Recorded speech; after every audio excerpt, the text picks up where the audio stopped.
चुनाव लड़ने के बारे में आज एक सहमति हो ही गई है। सभी नेता एक होकर कॉमन एजेंडा तैयार कर रहे हैं। देश को बचाने के लिए, देश की एकता अखंडता कायम रखने के लिए हम एक साथ आए हैं। स्वार्थ का ये गठबंधन जिसके निशाने पर है हिंदुस्तान, ये राजनीतिक दल जब भी इकट्ठे आए भ्रष्टाचार लाए। जब देश की जनता को माननीय नरेंद्र मोदी जी और फिर राहुल गांधी जी में से किसी एक को चुनना होगा तो कमल का फूल और नरेंद्र मोदी जी देश की जनता ने पहले ही तय कर लिया है।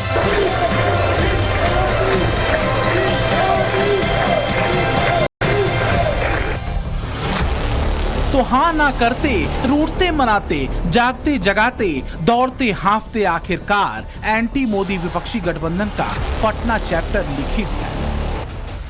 उत्तर दक्षिण पश्चिम से सभी विपक्षी चेहरे जुटे, सभी के हाथ साथ उठे और जीत तय हो गया कि 2024 के समर में मोदी कल्ट के खिलाफ कदम भी साथ ही उठेंगे। 2024 में मोदी के खिलाफ विपक्ष के पटना पैक्ट का पहला चरण पूरा हो चुका है। दूसरे चरण की बैठक ठंडी जगह शिमला में होगी, यानी कि कांग्रेस शासित राज्य की जमीन पर। लेकिन सवाल ये कि इस महामंथन से निकला क्या? यही कि सभी विपक्षी दल एक साथ मिलकर चुनाव लड़ेंगे, पर मुद्दा एक नहीं, पेच कई हैं इस गठबंधन में। तो भैया हुआ ये कि मुंडे मुंडे मते भिन्ना एक मत से इस बात पर राजी हुए कि चाहे जो भी हो जाए 24 के रण में साथ मिलकर चुनाव लड़ा जाएगा और लोकतंत्र की रक्षा के लिए प्राण प्रण से जुटा जाएगा। अनेक पार्टियों के लोग रहे, सब लोगों की बात आई और काफी अच्छी मुलाकात हुई है और एक साथ चलने की सहमति हुई है।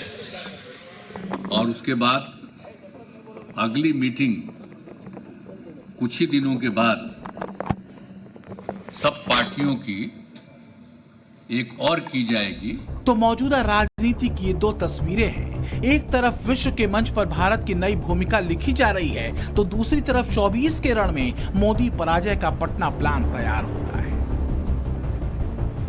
और बावजूद इसके विपक्षी एकता मंच से राग अलापा जाता रहा है कि लोकतंत्र देश के भीतर खतरे में है और विपक्षी पार्टियों का ये जुटान वास्तव में हिंदुस्तान को बचाने की संकल्पित जुगत है। हिंदुस्तान की नींव पर आक्रमण हो रहा है, फाउंडेशन पर, इंस्टीट्यूशंस पर, आवाज पर बीजेपी और आरएसएस आक्रमण कर रही है। मैंने मीटिंग में भी कहा यह विचारधारा की लड़ाई है और इसमें हम सब एक साथ खड़े हैं। हम में जरूर थोड़ी थोड़ी डिफरेंसेस होंगी, मगर हमने ये निर्णय लिया है कि हम एक साथ काम करेंगे। तो मठ तैयार हो गया। जोगियों ने ये तय कर लिया, चाहे कुछ भी हो, इस बार जोगी चाहे जितने हो जाएं, विपक्षी मठ उजड़ेगा नहीं और 24 के समर में ये गठबंधन मोदी के खिलाफ चूकेगा नहीं। पर क्या विपक्षी एकता का ये मोदी विरोधी मठ वास्तव में व्यावहारिक भरोसे की जमीन पर बना है? क्योंकि सीएम केजरीवाल नाराज होकर चले गए, कांग्रेस नेता अधीर रंजन टीएमसी को चोरों की पार्टी कहते हैं और अखिलेश यादव यूपी में ज्यादा सीटें शेयर करने के पक्ष में नहीं है। अखिलेश यादव जी यूपी का जो नेतृत्व है वो लेंगे बीजेपी आरएसएस की डबल इंजन सरकार को उखाड़ फेंकने का, और जो केंद्र की जो बड़ी विपक्षी पार्टियां, जो राष्ट्रीय पार्टियां हैं, उनसे निवेदन है कि वो इस पूरी लड़ाई में बीजेपी आरएसएस को उखाड़ फेंकने में राज्यवार जो पार्टी जहां पर है, ममता दीदी वेस्ट बंगाल में हैं, केसीआर साहब, आदरणीय केसीआर साहब तेलंगाना में हैं, तो बड़ी पार्टियां जिन जिन राज्यों में क्षेत्रीय दलों का ताकत है उसका पीछे से समर्थन करें। तो अगर समाजवादी पार्टी के प्रवक्ता की बातों की धारा को पकड़ें तो संकेत सीधे तौर पर कांग्रेस को किनारे लगाने के हैं, क्योंकि पिछले साल हुए विधानसभा चुनाव में यूपी में कांग्रेस को महज 2 सीटें मिली थीं और वोट शेयर था 2.33% का। अब जरा 2019 के लोकसभा चुनाव का भी रिपोर्ट कार्ड देख लीजिए। कांग्रेस को 80 में से महज 1 सीट मिली थी और वोट शेयर था 6.36% का, जबकि इसके मुकाबले समाजवादी पार्टी को 2022 विधानसभा चुनाव में 111 सीटें मिली और वोट शेयर था 32% का।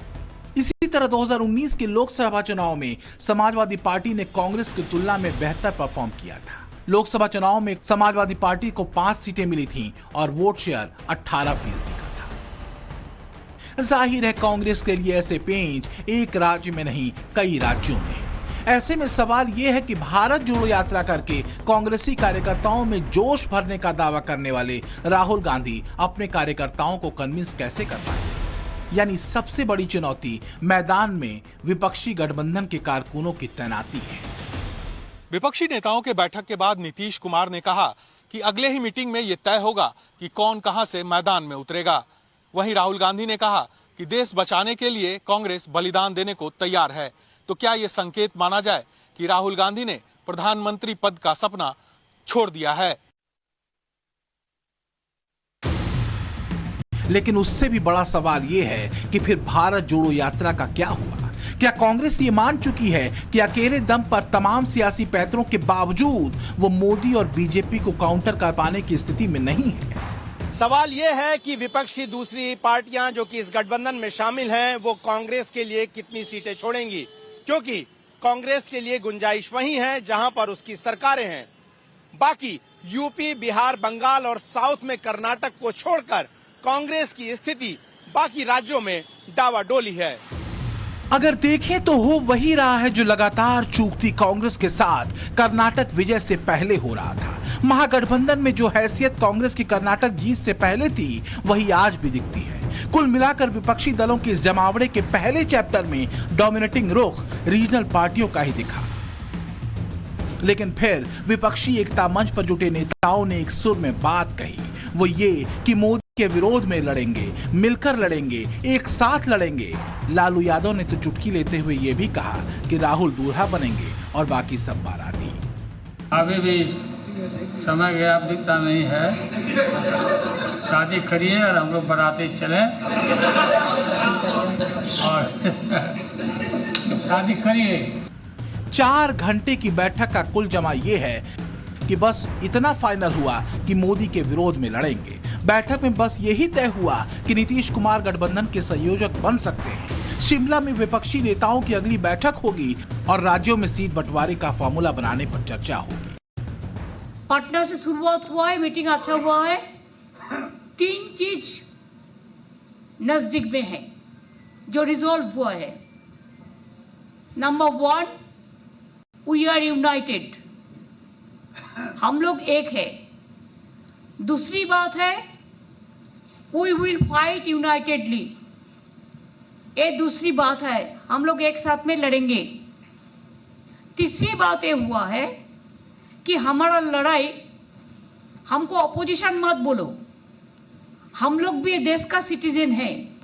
तय करेंगे कि तमिलनाडु में स्ट्रेटजी क्या होना चाहिए, यूपी में क्या होना, बिहार में क्या होना, कश्मीर में क्या होना, ऐसा हर जगह, महाराष्ट्र में क्या, ये ऐसा सभी स्ट्रेटजी करके एक निर्णय लेंगे और आगे भी फिर इस यूनिटी को बढ़ाने के लिए हम लोग पूरे काम करेंगे। तो मोदी विरोध में संकलित तमाम ऊर्जाएं मिली, दिल मिले न मिले पर जुबान मिली और नया पोस्टर छपा। ट्विटर पर यह पोस्टर उतार दिया गया।